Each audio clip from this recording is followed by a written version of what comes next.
Hello and welcome to the Daily Bread Bible Study. We are looking at the end of 2 Samuel chapters 23 through 24. This is for day 98 for Tuesday, April 7th, 2020 here on the Daily Bread Bible Study.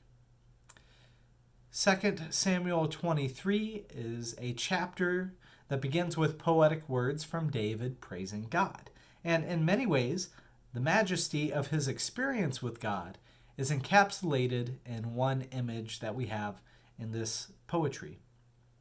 2 Samuel 23, 4 through 5 gives this image. David's household is like the sun rising on a cloudless morning, gleaming from the rain on the grassy land. Is not my house like this with God? David believes the beauty of his time as ruler has been a gift from God, and that God's presence and light shining upon his kingdom and blessing him has allowed him to live with the beauty that he has seen through his time. Then moving on through David's strong rule, we see the heroes of David's army are noted. There are two important groups, the 3, as they are called, and then here the 30. And the 3 are the most accomplished and bravest warriors. They are 3 individuals noted here. So the first is a wonderful name, Josheb-Basshebeth. And he killed 800 individuals, Philistines, at one point in time by himself. The next is Eleazar, who slew Philistines with David until his arm grew weary, while the Israelites withdrew. And so as it says in 2 Samuel 23:10, the Lord brought a great victory that day. That phrase will also appear with the third, that's Shema, and the army fled, but he fought the Philistines by himself and won, thus the Lord bringing a great victory through him. So additionally, there is a story of the 3 invading a Philistine encampment just so they could bring King David a cup of water. The point is they were fearless and mighty warriors. Among the other chiefs noted, Abishai and Joab are there in the list, and a full list of the notable 37 men, which the 30 is more like 37, but they're mentioned in 2 Samuel 23, 24 through 39, including a man named Uriah the Hittite as the last one mentioned, which, if you remember, Uriah was the husband of Bathsheba, the man King David plotted to kill through battle, so that way he could try and cover up his affair with Bathsheba. So it's interesting that David and Uriah had even more of a connection, and that apparently Uriah was very, very gifted and talented and also faithful to David too. So it makes that whole affair even worse. 2 Samuel 24. Then we hear a discussion about a census. In a display of divine coercion, we hear that God incites David to take a census. God can work through evil means like evil spirits, as we saw previously with King Saul. It could also be Satan, as I think it will say in the Chronicles account of this. But King David is already inclined to want to do this census.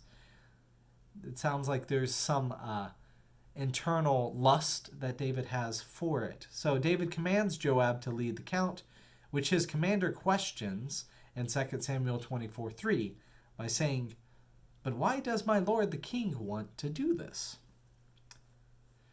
It appears taking a census can be a delicate thing. Moses successfully counts the people in Numbers 1, Numbers chapter 4, and Numbers 26. Solomon seems to do fine with a census in 2 Chronicles 2. What makes this census so sinful? A connection between plague and census is already made back in the Exodus story. God approves Moses to take a census under certain conditions there in Exodus 30, verses 11 through 12. The Lord spoke to Moses, "When you take a census of the Israelites to register them, at registration all of them shall give a ransom for their lives to the Lord, so that no plague may come upon them for being registered." Now, David's census leads to a plague, so a connection seems kind of intentional here. Additionally, the plague subsides when David gives a ransom, an offering through animal sacrifice, saying in 2 Samuel 24:24, I will not offer burnt offerings to the Lord my God that cost me nothing. So there must be a cost associated with giving an offering as a ransom for their lives. But anyways, back to our version. Joab heeds the king's words for a census. And here are the numbers in 2 Samuel 24, 8 through 9. So when they had gone through all the land, they came back to Jerusalem at the end of 9 months and 20 days. Joab reported to the king the number of those who had been recorded. In Israel there were 800,000 soldiers able to draw the sword, and those of Judah were 500,000. King David even feels sinful and foolish to have taken a census, as he says later, immediately after. He confesses this to God, which then has him make a hard decision. 2 Samuel 24:12 says, 3 things I offer you. Choose one of them, and I will do it. This is the Lord speaking. So Gad came to David and told him, and he asked, Shall 3 years of famine come upon the land? Or will you flee 3 months for the foes while they pursue you? Or shall there be 3 days pestilence in your land? David chooses the pestilence, the plague. And the Lord sent a pestilence on Israel, 2 Samuel 24:15, but relented against destroying Jerusalem, which is interesting if Jerusalem endured any of this pestilence, or why Jerusalem is mentioned to not be destroyed. This could be the fight between Israel and Judah for importance among King David's kingdom. This could be also a possible note about the upcoming destruction of Israel, the northern kingdom, by Assyria. So who knows? Lots of speculation we can draw there. Anyways, King David purchases land at a command of God in order to build an altar. When offered to get it for free, the king refuses, saying what I said before, I will not offer burnt offerings to the Lord that cost me nothing. Thus, in verse 25, David built there an altar to the Lord, and he offered burnt offerings and offerings of well-being. So the Lord answered his supplication for the land, and the plague was averted from Israel. Thus, at the end of 2 Samuel, David is still finding favor with God. David is not perfect, but David has a strong awareness of God. David's failures occur when he turns for his own lusts and desires and pursues them without consulting God and what God wants.